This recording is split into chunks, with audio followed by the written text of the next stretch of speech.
వేదవేద్యే పరే పుంసి జాతే దశరథాత్మజే వేదః ప్రాచేతసాదాసీత్ సాక్షాద్ రామాయణాత్మన అన్నారు మన పెద్దలు.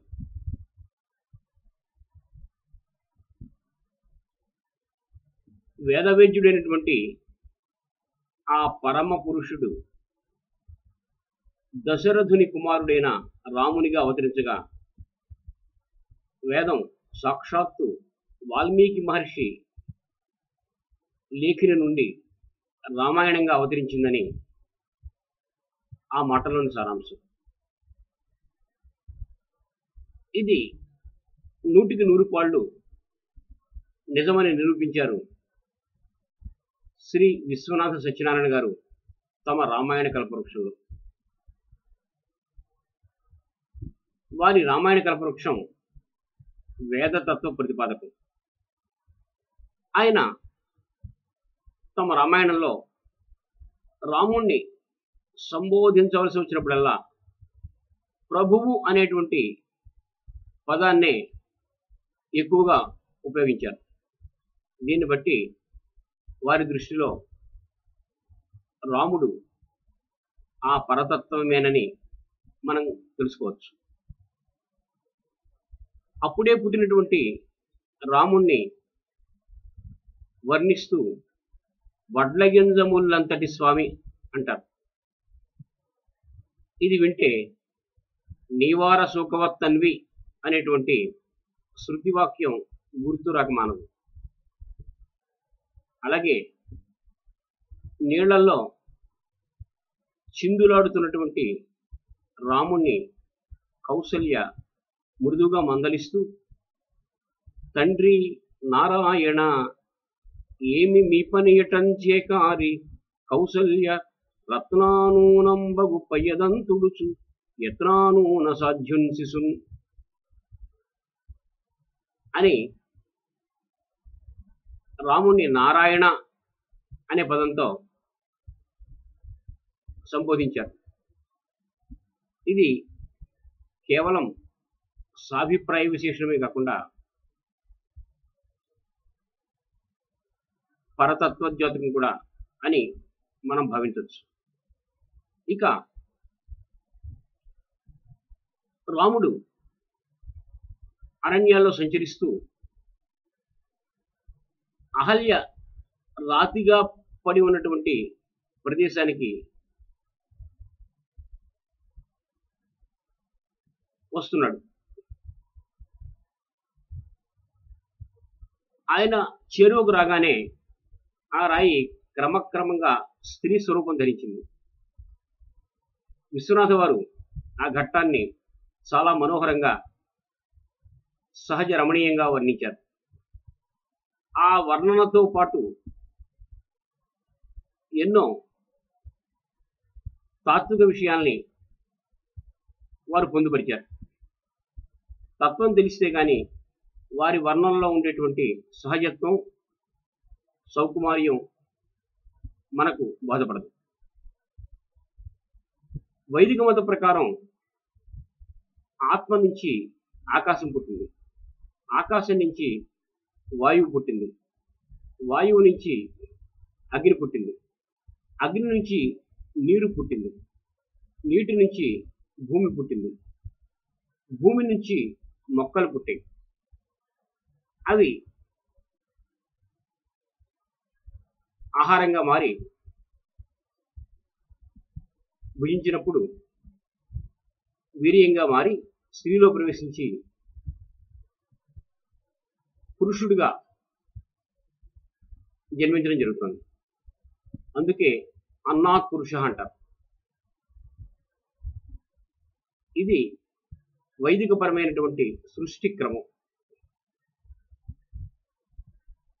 ఈ విషయాన్నే అయం ఆత్మనః ఆకాశ సంభూతః ఆకాశాద్ వాయుః వాయోరగ్నిః అగ్నేరాపః అద్వే పృథివీ పృథివ్యాః ఓషధయః ఓషధీభ్యో అన్నం అన్నాత్ పురుషః అని శృతి వివరించింది. ఇక్కడ ఆకాశం యొక్క గుణం శబ్దం. ఆ శబ్దాన్ని గ్రహించే ఇంద్రియం చెవి. వాయువు యొక్క లక్షణం స్పర్శ, దాన్ని గ్రహించే ఇంద్రియం చర్మం. వాయువు ఆకాశం నుంచి పుట్టడం వల్ల వాయువులో శబ్దం స్పర్శ రెండు ఉన్నాయి. అగ్ని యొక్క గుణం రూపం, రూపాన్ని గ్రహించే ఇంద్రియం కన్ను. అగ్ని వాయువు నుండి పుట్టడం వల్ల దానిలో శబ్దం స్పర్శ రూపం అనే మూడు గుణాలు ఉన్నాయి. నీటి యొక్క లక్షణం రుచి, రుచిని గ్రహించే ఇంద్రియం నాలుక. అగ్ని నుండి నీరు పుట్టడం వల్ల నీటిలో శబ్దం స్పర్శ రూపం రుచి అనే నాలుగు గుణాలు ఉన్నాయి. ఇక భూమి లక్షణం గంధం అంటే వాసన, వాసనను గ్రహించే ఇంద్రియం ముక్కు. భూమి నీటి నుంచి పుట్టడం వల్ల భూమిలో శబ్దం స్పర్శ రూపం రుచి వాసన అనే 5 లక్షణాలు ఉన్నాయి. అలాగే శబ్దాన్ని వినగల చెవి, స్పర్శను గ్రహించగల చర్మం, రూపాన్ని చూడగల కన్ను, రసాన్ని ఆస్వాదించగల నాలుక, వాసన తెలుసుకోగల ముక్కు కూడా నిద్రాణంగా సూక్ష్మ రూపంలో భూమిలో దాగి ఉన్నాయి. అందుకే రామచంద్రమూర్తి ఆ ప్రదేశంలో విహరిస్తుండగా ఆయన విహరిస్తున్నటువంటి దిక్కు నుండి వీచినటువంటి వాయువులు వ్యాపించగానే ఆ రాయికి స్పర్శ జ్ఞానం కలిగింది.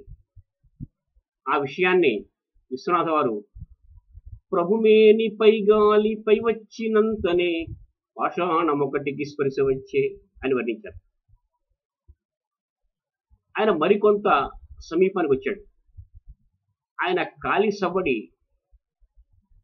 వినపడగానే రాతికి చెవులు ములిచేయట, అంటే వినికిడి శక్తి ప్రారంభమైందని అర్థం. ఆ విషయాన్ని ప్రభు కాలి సవ్వడి ప్రాంతమైనంతనే శిలకొక్కదానికి చెవులు ములిచే అంటారు విశ్వనాథ్. ఆ రామచంద్ర ప్రభు శరీరం సహజ పరిమళ భరితం. ఆ పరిమళం సోకగానే ఆ రాతికి ఘ్రాణేంద్రియం జాగృతమైంది. ఈ విషయాన్ని ప్రభుమేని నెత్తావి పరిమళించినతోన అస్మెంబు ఘ్రాణేంద్రియంబు చెందే అన్నారు విశ్వనాథ్. ఆ రామచంద్రమూర్తి మరింత దగ్గరకు వచ్చాడు. వెంటనే ఆ రాతికి కళ్ళు ఏర్పడ్డాయి.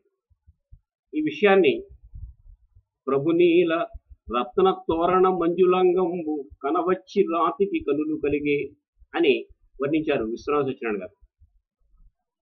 ఇంద్రియాలు చాలా స్థూలమైనవి. ఇంద్రియాల కంటే వాటి లక్షణాలైనటువంటి శబ్ద స్పర్శ రూప రసగంధాదులు, వీటిని తన్మాత్రలు అంటాం, అయినటువంటివి. వీటన్నిటికీ కారణభూతమైనటువంటి ఆత్మ సూక్ష్మాతి సూక్ష్మమైనటువంటిది.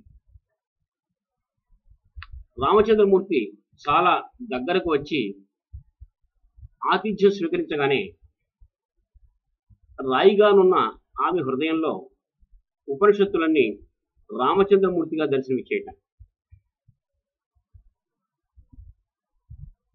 ఆ పరమతత్వం ఉపనిషత్తుల చేత ప్రతిపాదింపబడినటువంటి తత్వం.